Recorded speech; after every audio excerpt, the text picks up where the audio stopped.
এই জামাত কিন্তু বিএনপির কুলে পিঠেই এত দূর এসছে। দীর্ঘদিন আচ্ছা। বিএনপির কুলে পিঠে মানুষ হয়ে 5 তারিখে ফ্যাসিস্ট পতনের পর পরই তাদের ডায়লগ হয়ে গেল যে নৌকার ধানের শীষ দুই সাপের এক বিষ। এই জামাতের কারণে বিএনপিকে নানা গ্লানি সহ্য করতে হয়েছে। এই জামাতের কারণে 2014 সালে বিএনপি কিন্তু নির্বাচনে যায় নাই। নাউজুবিল্লাহ। বেহেস্তের টিকিট তো একমাত্র আল্লাহ ছাড়া কারো দেবার ক্ষমতা নাই। এরা ক্ষমতার জন্য মরিয়া হয়ে গেছে এবং হিন্দু শাখা পর্যন্ত তারা খুলে বসেছে।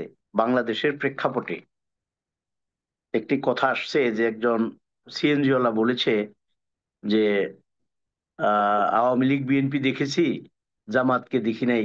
জামাতের এইটা তো ঠিক না। জামাতকেও তো দেখেছি আমরা।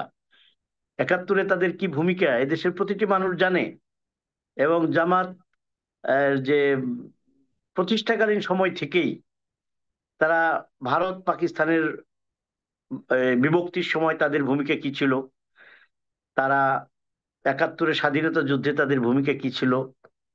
আজকে মূলত জামাতপন্থীরা তারা আহ বিভিন্নভাবে বা যেন তেন ভাবে সেই আওয়ামী লীগের কায়দায় তারা আজকে ক্ষমতায় যাওয়ার জন্য চেষ্টা করছে। আপনি দেখবেন পতিত আওয়ামী লীগের দীর্ঘ 16 বছর 17 বছর যে ভাষায় কথা বলেছে, এখন অনেকটা ওনাদের ভাষাও সেরকমই হয়েছে। জামাতের আমির মহোদয় বললেন জনগণ ভোট দেখ বা না দেখ ক্ষমতায় যেতে হবে। তারা আজকে তাদের ইসলামী সংগঠন কিন্তু তাদের মনোগ্রাম, প্যাডের মধ্যে যে মনোগ্রাম, সে মনোগ্রাম পর্যন্ত পরিবর্তন এটা কি করেছে। উনি বলেছেন আসলে জনগণ ভোট ঠিক বা না দেখ ক্ষমতায় যেতে হবে? তো শেখ হাসিনা স্টাইল কথাবার্তা হয়ে গেল। তার বক্তব্য করা আছে, সেভ করা আছে তো। এবং উনি এটা বলেছেন।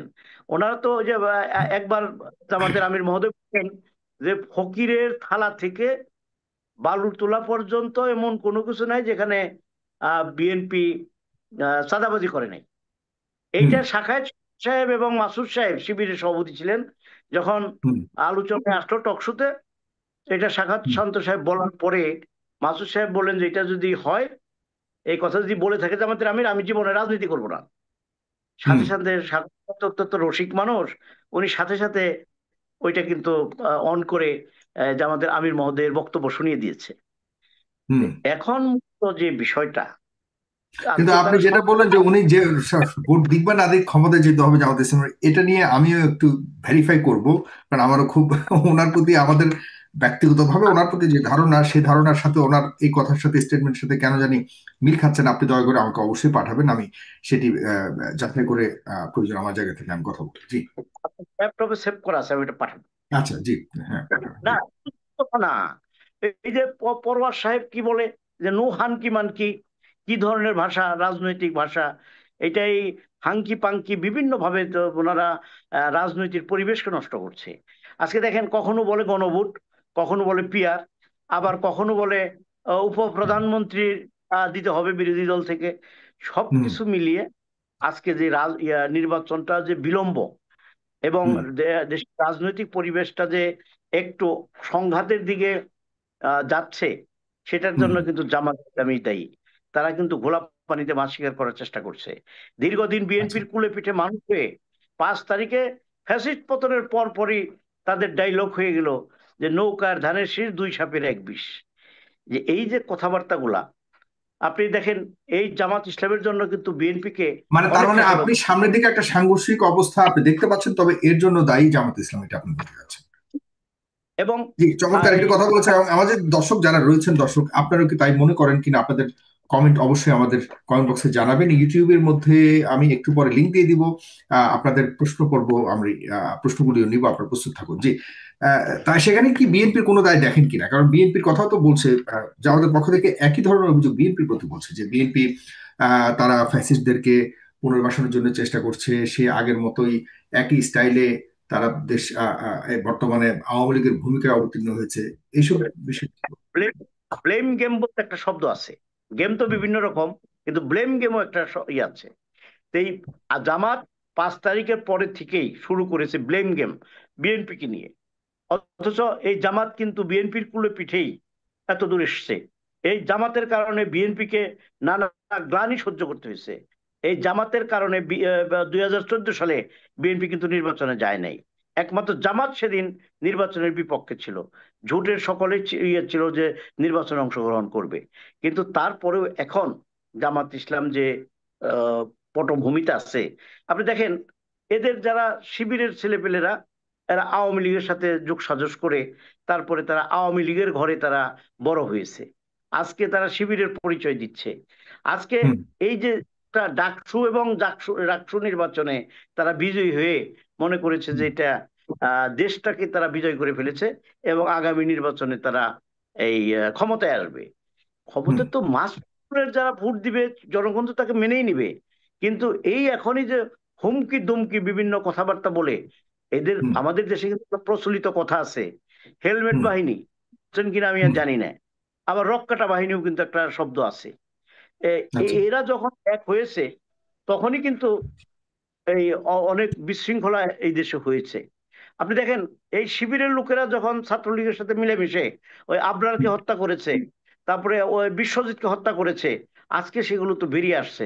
সুতরাং আমরা মনে করি যেটা, যে জামাত ইসলাম একটি রাজনৈতিক সংগঠন, কিন্তু ওনাদের কথাবার্তায় মনে হয় যে ওনারা ইসলামের হোল এজেন্সি নিয়েছে।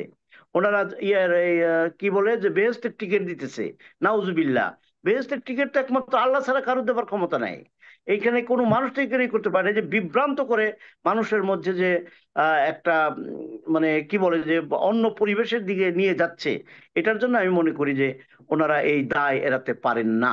আর ইসলামিক আহ, নিয়মের যে সকল আছে, ইসলামে তো খেলাপথ, তারা তো গণতন্ত্রকে বিশ্বাস করে না, অথচ ওনারা কিন্তু গণতন্ত্রের পথেই যাচ্ছে। এটা যাইতেই পারে, কিন্তু ওনাদের মধ্যে যে সাংঘর্ষিক কথাবার্তা, ওনারা এই এক সময় বলতো যে হিন্দুদের ধর্মীয় অনুষ্ঠানে যাওয়া বেদাত, গেলে পাপ হবে। এখন কিন্তু সেখানে গিয়ে তারা গীতা পাঠ করছে। একজন আমি মুসলিম, আমি যেমন একজন হিন্দু ভাইরে মসজিদে আজান দিতে দিব না বা রাজি হব না, একজন হিন্দু ভাইও কিন্তু আমাকে তার ওইখানে গিয়ে এই গীতা পাঠ বা ওই মন্দিরে গিয়ে যেখানে যে করতে হয় সেটা কিন্তু তারা সেভাবে ভালোভাবে নেবে না।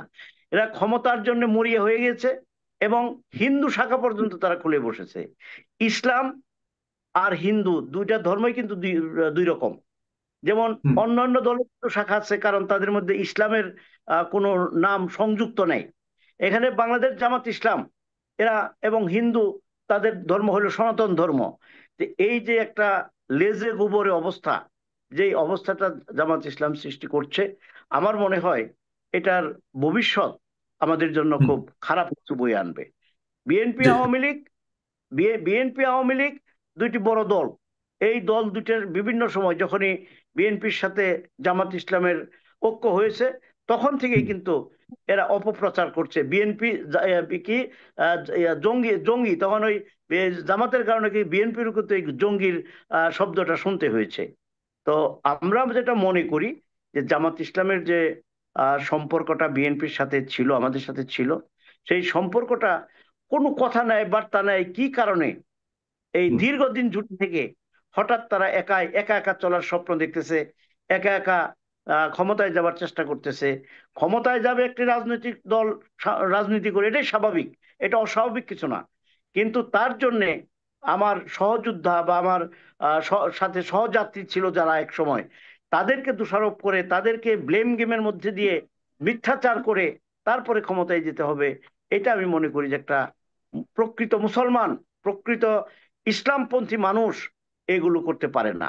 এগুলো জি গিবেদের মধ্যে পড়ে। একদম স্পষ্ট, এবং খুবই খুবই চমৎকার ভাবে বলেছেন। জি, আপনাকে অনেক ধন্যবাদ ধন্যবাদ। তার মানে আপনি সামনের সময়টা জুড়ে আপনি যে সংকটগুলি দেখছেন এগুলি আসলে সবগুলি সংকটের একমাত্র কারণ হলো জামাত ইসলাম।